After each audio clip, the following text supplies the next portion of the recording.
नमस्कार दोस्तों, स्वागत है आपका आर के क्लासेस में 17वीं बीपीएससी पीटी भारतीय राष्ट्रीय आंदोलन में आज अपना अंतिम और पांचवा भाग है। इससे पहले कुल हम लोगों ने 4 भाग कंप्लीट कर लिया है। यदि आपने उसको नहीं देखा उसको आप देख लीजिए। सबका पीडीएफ जो आपको टेलीग्राम चैनल पर मिल जाएगा, जिसका लिंक डिस्क्रिप्शन में है, वहाँ से आप उसको ज्वाइन करके पीडीएफ भी पढ़ सकते हैं। तो चलिए शुरू करते हैं। शुरू करने से पहले चैनल पर नए हैं तो चैनल को जरूर सब्सक्राइब कर लें, पास वाले बेल आइकन को दबाएं, वीडियो को अधिक से अधिक शेयर करें। आज का अपना टॉपिक होने वाला है क्रिप्स मिशन।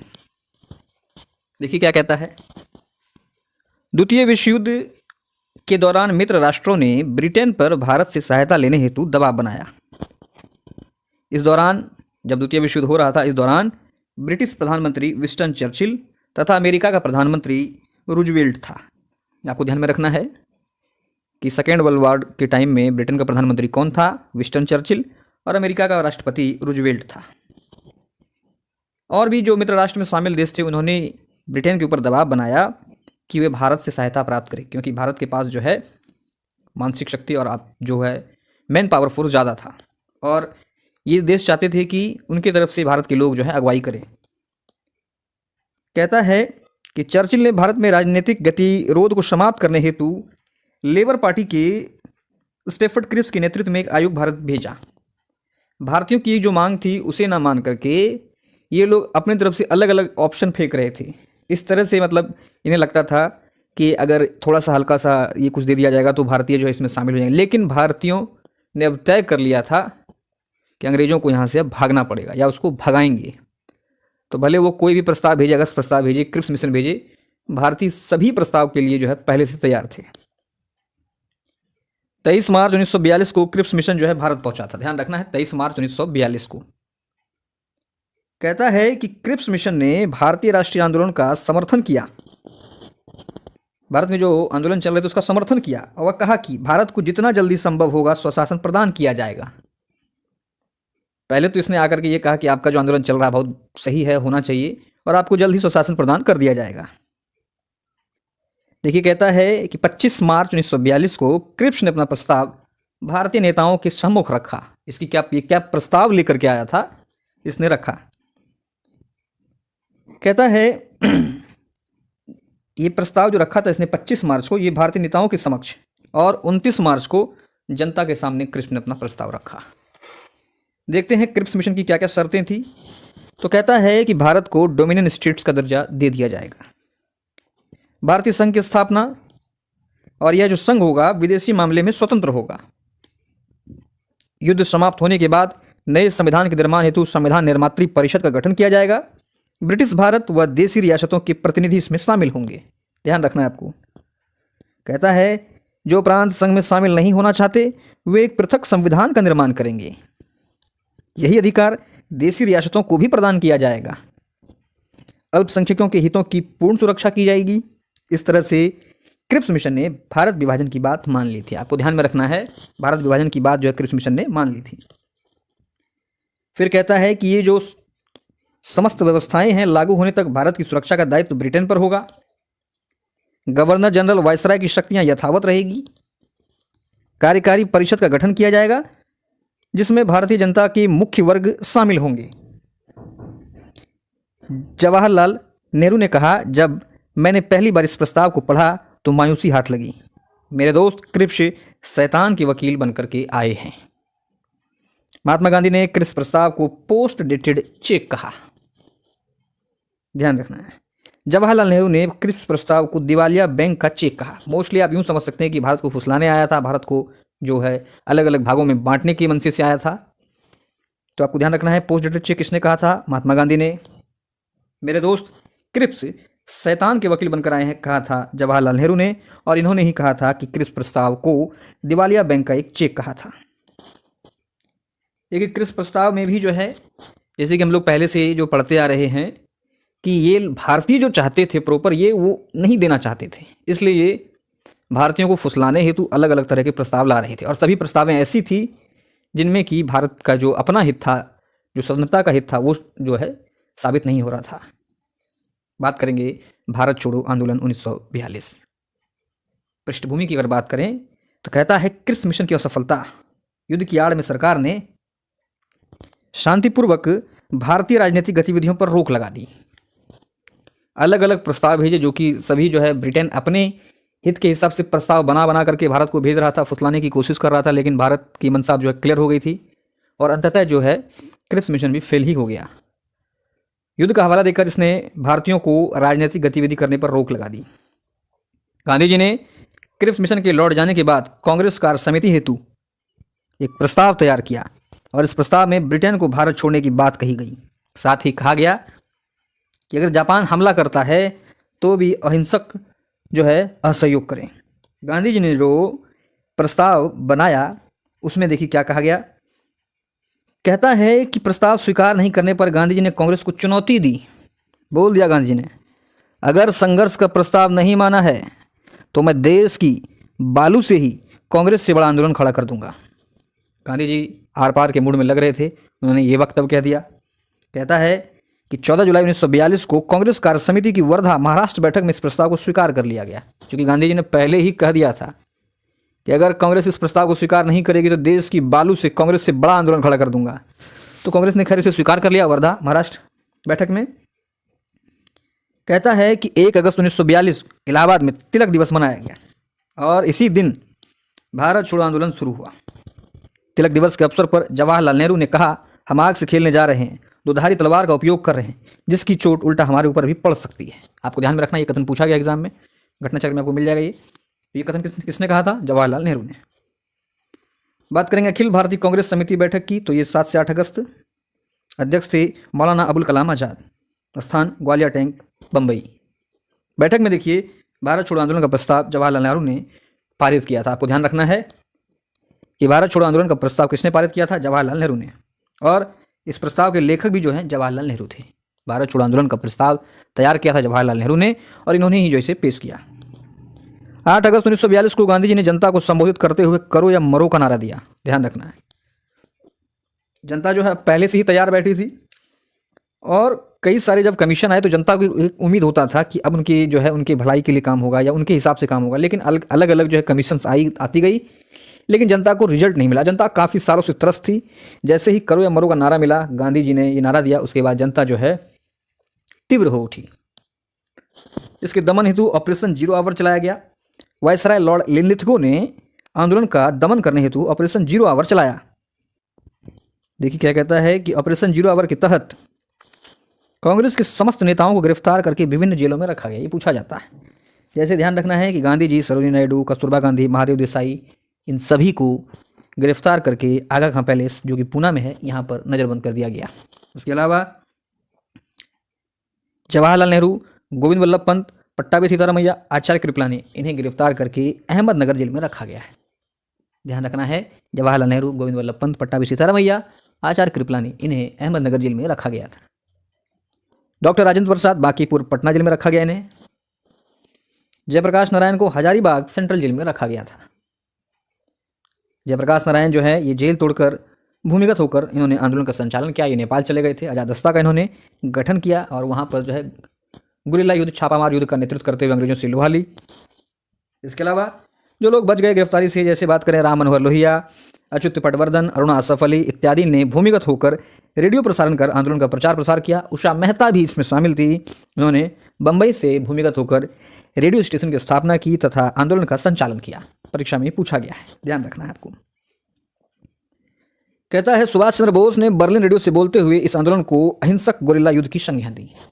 अहिंसक गुरिल्ला युद्ध की संज्ञा भारत छोड़ो आंदोलन को किसने दी थी? सुभाष चंद्र बोस ने।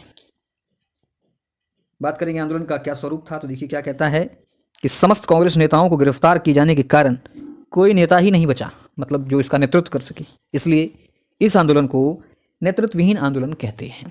सवाल अगर आपसे पूछ ले कि निम्न में से किस आंदोलन को नेतृत्वहीन आंदोलन कहा जाता है, तो ध्यान रखना है भारत छोड़ो आंदोलन। कहता है यह आंदोलन जो है बिना किसी नेतृत्व के चल रही थी और इसमें शामिल कौन थे? तो भारतीय जनता। कोई जो है इसका एक प्रॉपर लक्ष्य नहीं था, कोई रूट मैप नहीं था, लेकिन जनता इसमें शामिल हो चुकी थी। अब जनता को रोकना बहुत ही मुश्किल था। मोस्टली कह सकते हैं कि एक मात्र एक ऐसा आंदोलन है जिसे जनता ने अपने हिसाब से चलाया, इसलिए भारतीय जनता द्वारा यह आंदोलन लड़ा गया, चलाया गया, इसलिए इस आंदोलन को जन आंदोलन या जन क्रांति भी कहा जाता है। अगस्त में शुरू हुआ था, इसलिए इसे अगस्त क्रांति भी कहते हैं। ग्वालियर टैंक मैदान को अगस्त क्रांति मैदान भी कहा जाता है, ध्यान रखना है। अहमदाबाद की मिलों में 3 माह तक हड़ताल रही, मजदूरों ने काम करना बंद कर दिया, अतः इसे भारत का स्टालिनग्राद भी कहा जाता है। आपको ध्यान रखना है, सवाल आपसे बन सकता है कि भारत के किस आंदोलन को भारत का स्टालिनग्राद कहा जाता है, तो ध्यान रखना है भारत छोड़ो आंदोलन। देखिए क्या कहता है, तामलुक जो कि पश्चिम बंगाल में है, यहाँ पर विद्युत वाहिनी बल का गठन किया गया। मतंगिनी हजारा 73 वर्षीय विधवा महिला को पुलिस ने गोली मार दी थी, जिसका काफ़ी बड़े पैमाने पर विरोध हुआ। अंग्रेजों को अपनी छावनी, अपने ऑफिस तक छोड़ के भागने पड़े थे। कटक उड़ीसा में रक्त वाहिनी का गठन किया गया था। आपको ध्यान रखना है, सवाल आपसे पूछ लेगा, भारत छोड़ो आंदोलन के दौरान विद्युत वाहिनी का गठन कहाँ किया गया था, या रक्त वाहिनी का गठन किस क्षेत्र में किया गया था, तो ध्यान रखना है विद्युत वाहिनी पश्चिम बंगाल, रक्त वाहिनी कटक उड़ीसा। आंदोलन का नेतृत्व युवा हाथों में था और ये इसलिए जो है काफ़ी ज़्यादा उग्र था। सरकारी भवनों को तोड़ा गया, पुल गिरा दिए गए, रेल की पटरियां उखाड़ दी गई, कई दमनात्मक कार्रवाई जो है सरकार द्वारा भी किए गए। गांधी जी सरकारी दमनात्मक नीतियों का विरोध करते हुए फरवरी 1943 में 21 दिन का इन्होंने उपवास प्रारंभ कर दिया। हालांकि उनका स्वास्थ्य इधर बिगड़ रहा था, उधर जो है सरकार अंतिम संस्कार की तैयारी तक में जुट गई थी, इतना इनका स्वास्थ्य बिगड़ गया था। गांधी जी ने यह कहते हुए उपवास तोड़ा कि मेरे देश को मेरी ज़रूरत है। भारत छोड़ो आंदोलन के दौरान जब जनता उग्र होकर अपने हक के लिए लड़ रही थी, तो अंग्रेजों ने भी कई दमनात्मक कार्यवाही की। इस कार्यवाही को रोकने हेतु गांधी जी ने 21 दिन का उपवास स्टार्ट कर दिया। हालांकि उनका स्वास्थ्य इतना बिगड़ गया था कि अंतिम संस्कार तक की तैयारियां हो चुकी थी, लेकिन गांधी जी को समझाने के बाद उन्होंने अपना उपवास तोड़ा और कहा कि इस देश के लोगों को उनकी ज़रूरत है। ध्यान रखना है। 1942 में ही गांधी जी के निजी सचिव महादेव देसाई, ध्यान रखना है, महादेव देसाई गांधी जी के निजी सचिव थे, तथा 1944 में कस्तूरबा गांधी इनका निधन हो गया था। कहता है, सरकार ने गांधी जी को रिहा करने से इनकार किया। गवर्नर जनरल की कार्यकारिणी परिषद के 3 भारतीय सदस्य HP मोदी, MH अणे तथा NR सरकार ने त्यागपत्र दे दिया। इस आंदोलन के दौरान ऑपरेशन जीरो आवर के तहत जब गांधी जी को गिरफ्तार कर लिया गया था, तो उनकी रिहाई की मांग की गई। हालांकि अंग्रेज ने रिहाई देने से मना कर दिया, जिसके बाद गवर्नर जनरल की कार्यकारी परिषद में 3 भारतीय सदस्य थे, HP मोदी, MH अणे, NR सरकार, इन लोगों ने उस परिषद से त्यागपत्र दे दिया।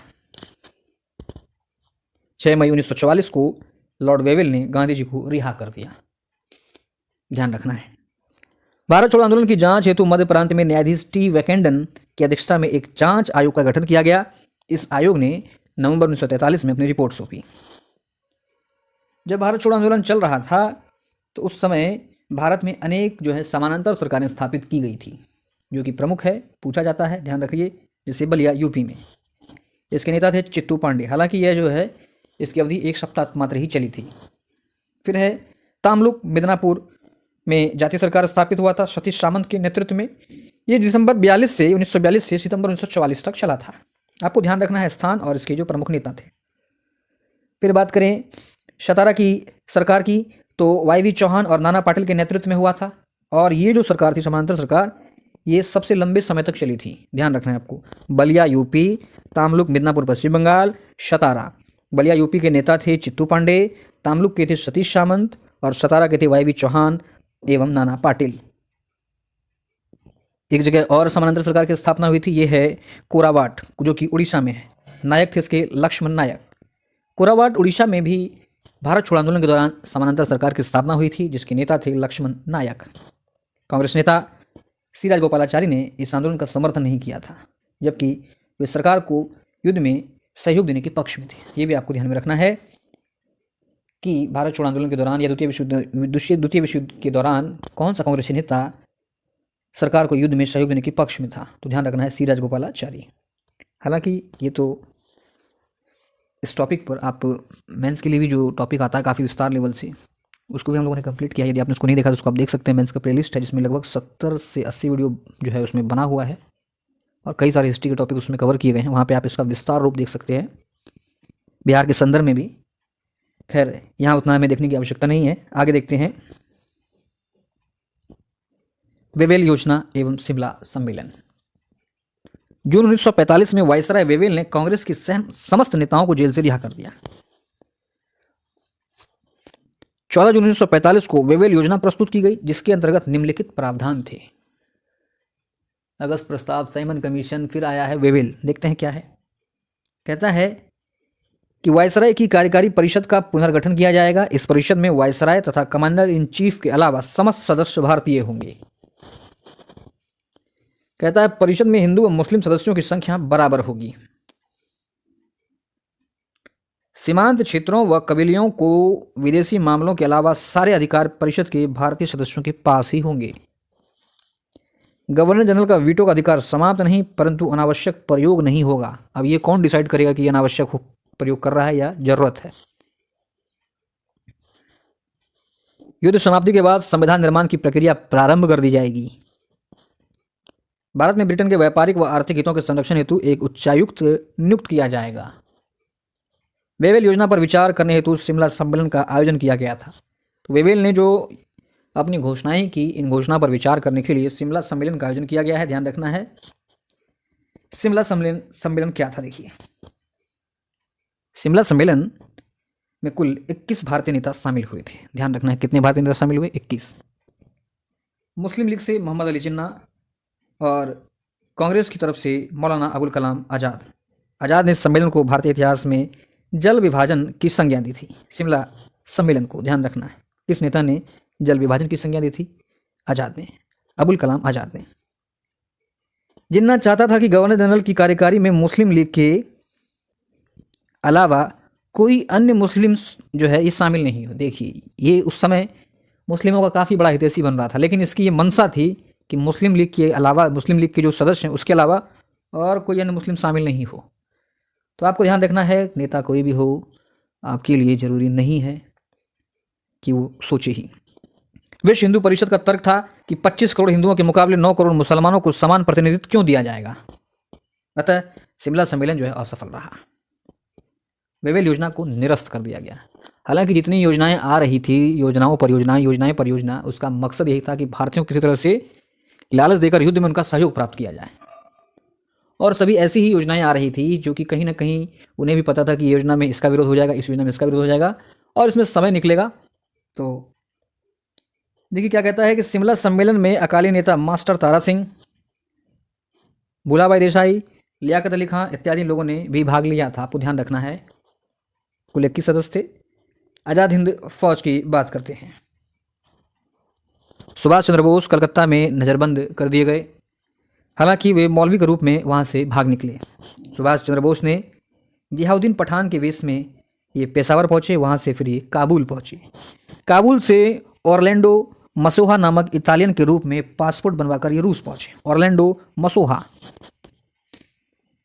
कहता है कि सुभाष चंद्र बोस फिर रूस से जर्मनी पहुंचे। वहां इन्होंने हिटलर से मुलाकात की। हिटलर ने सुभाष चंद्र बोस को नेताजी की उपाधि दी थी। जर्मनी में नेताजी ने फ्री इंडिया सेंटर की स्थापना की तथा जय हिंद का नारा दिया था। आपको ध्यान में रखना है कि फ्री इंडिया सेंटर की स्थापना कहाँ की गई थी? तो जर्मनी में, और जय हिंद का नारा सुभाष चंद्र बोस ने ही दिया था। फरवरी 1943 में हिटलर की यू बोट नामक पनडुब्बी से जापान रवाना हुए और 1943 में ही मत्सुदा के नाम से जापान पहुंचे। देखिए कई सारे इन्होंने जो है अपनी आइडेंटिटी को बदला है। पहले ये कलकत्ता में नज़रबंद हुए, वहां से पेशावर, पेशावर से अफगानिस्तान, अफगानिस्तान से फिर रूस, रूस से जर्मनी। कैप्टन मोहन सिंह ने जापानी मेजर फुजीवारा से प्रभावित होकर 15 दिसंबर 1941 को आज़ाद हिंद फौज का गठन किया था मलाया में। किसने किया था? ध्यान रखना है, कैप्टन मोहन सिंह ने आज़ाद हिंद फौज का गठन किया था मलाया में। कहता है कि आज़ाद हिंद फौज में ब्रिटिश सेना में शामिल वह भारतीय सैनिक जिन्होंने जापान के समक्ष आत्मसमर्पण कर दिया था, वे ही लोग शामिल हुए थे। ब्रिटिश सेना में जो भारतीय शामिल हुए थे और उन्होंने जब जापान के समक्ष आत्मसमर्पण किया था, वे ही लोग जो है आज़ाद हिंद फौज में शामिल हुए थे। मार्च 1942 में रास बिहारी बोस ने टोक्यो में इंडियन इंडिपेंडेंस लीग की स्थापना की थी। ध्यान रखना है, इंडियन इंडिपेंडेंस लीग की स्थापना टोक्यो में किसने की थी? रास बिहारी बोस ने। कहता है ये जो संगठन थी इसमें नेताजी का नेतृत्व इन्हें कब मिला? तो ध्यान रखिए, जून 1943 में इंडियन इंडिपेंडेंस लीग की एक सम्मेलन बैंकॉक में आयोजित किया गया था। इसी सम्मेलन में इंडियन इंडिपेंडेंस लीग और आज़ाद हिंद फौज का नेतृत्व जो है सुभाष चंद्र बोस को दिया गया था। आपको ध्यान में रखना है कि आज़ाद हिंद फौज का गठन किसने किया था और इंडियन इंडिपेंडेंस लीग की स्थापना किसने की थी, दोनों अलग अलग। आज़ाद हिंद फौज कैप्टन मोहन सिंह और इंडियन इंडिपेंडेंस लीग रास बिहारी बोस। इसका नेतृत्व 1943 में जो बैंकॉक में सम्मेलन हुआ था उसमें जो है सुभाष चंद्र बोस को दिया गया था। ध्यान रखिए 1943 में रास बिहारी बोस ने आज़ाद हिंद फौज का नेतृत्व नेताजी को सौंपा। नेताजी ने दिल्ली चलो का नारा दिया था कि चलो दिल्ली, अंग्रेजों को मार करके भगाएंगे। फिर कहता है अक्टूबर 1943 में नेताजी ने सिंगापुर में, ध्यान रखना है, सिंगापुर में अस्थायी भारत सरकार का गठन किया व इसका एक अन्य मुख्यालय रंगून में स्थापित किया। आपको ध्यान रखना है अक्टूबर 1943 में सुभाष चंद्र बोस ने सिंगापुर में अस्थायी भारत सरकार का गठन किया, इसकी एक शाखा रंगून म्यांमार में भी स्थापित कर दी। इस अस्थायी सरकार को जापान व जर्मनी ने भी मान्यता प्रदान की थी। बात करें इस अस्थायी सरकार में एच.सी. चटर्जी वित्त मंत्री थे, M.A. अय्यर प्रचार मंत्री थे, लक्ष्मी स्वामीनाथन ये महिला मंत्री थी। सिंगापुर में जो सुभाष चंद्र बोस के द्वारा अस्थायी सरकार स्थापित की गई थी उसके कुछ विभाग हैं, वित्त मंत्री एच.सी. चटर्जी, प्रचार मंत्री M.A. अय्यर, महिला मंत्री लक्ष्मी स्वामीनाथन। इसके अलावा ध्यान रखिए आज़ाद हिंद फौज में 3 ब्रिगेड का गठन किया गया था, सुभाष ब्रिगेड, जवाहरलाल नेहरू ब्रिगेड और गांधी ब्रिगेड। रानी लक्ष्मीबाई के नाम पर महिलाओं हेतु रानी झांसी रेजिमेंट का भी निर्माण किया गया था। मलेशिया में सैनिकों का आह्वान करते हुए नेताजी ने कहा, तुम मुझे खून दो, मैं तुम्हें आज़ादी दूंगा। ध्यान रखना है ये नारा सुभाष चंद्र बोस का है, इन्होंने मलेशिया में यह कहा था। 6 नवंबर 1943 को जापान के अंडमान व निकोबार द्वीप जीतकर आज़ाद हिंद फौज को सौंप दिया गया। जापान ने जब अंडमान निकोबार द्वीप को जीत लिया तो इसे आज़ाद हिंद फौज को सौंप दिया, क्योंकि भारत से ही एक गुट निकल करके कहीं ना कहीं मित्र राष्ट्रों के खिलाफ था, उसकी एक वजह थी। और ऐसे में जो जापान थे, रूस थे, ये सब जो है इस संगठन को काफ़ी मदद कर रहे थे। सुभाष चंद्र बोस ने अंडमान द्वीप का नाम शहीद द्वीप और निकोबार द्वीप का नाम स्वराज द्वीप रखा था, ध्यान रखना है। 6 जुलाई 1944 को आज़ाद हिंद रेडियो प्रसारण के माध्यम से महात्मा गांधी से भारतीय स्वाधीनता के अंतिम युद्ध हेतु इन्होंने आशीर्वाद मांगा। इसी दौरान पहली बार सुभाष चंद्र बोस ने गांधी जी को राष्ट्रपिता कहकर संबोधित किया था। ध्यान रखना है, उपाधि वाले सेक्शन में हम लोगों ने पढ़ा था कि गांधी जी को राष्ट्रपिता की उपाधि किसने दी थी, सुभाष चंद्र बोस ने। कहता है कैप्टन शहनवाज के नेतृत्व में आज़ाद हिंद फौज की एक बटालियन जापानी सैनिकों के साथ साथ भारत बर्मा सीमा पर आक्रमण हेतु भेजी गई थी। किसके नेतृत्व में? कैप्टन शहनवाज के नेतृत्व में। क्या कहता है देखिए, आज़ाद हिंद फौज ने भारतीय सीमा पर तिरंगा फहराया, लेकिन मई 1945 में ब्रिटेन ने रंगून पर फिर से अधिकार कर लिया और आज़ाद हिंद फौज के सैनिकों को आत्मसमर्पण करना पड़ा। जवाहरलाल नेहरू ने नेताजी को भारतीय देशभक्ति की ज्वलंत तलवार कहा था। ध्यान रखिए, सवाल अगर आपसे पूछ ले कि सुभाष चंद्र बोस को भारतीय देशभक्ति की ज्वलंत तलवार किसने कहा था? जवाहरलाल नेहरू ने। 18 अगस्त 1945 ताइवान के ताइकू हवाई अड्डे से उड़ान भरने के पश्चात फॉर्मोसा द्वीप के पास हवाई दुर्घटना में नेताजी की मृत्यु हो गई थी। 18 अगस्त 1945 ताइकू हवाई अड्डा, फॉर्मोसा द्वीप।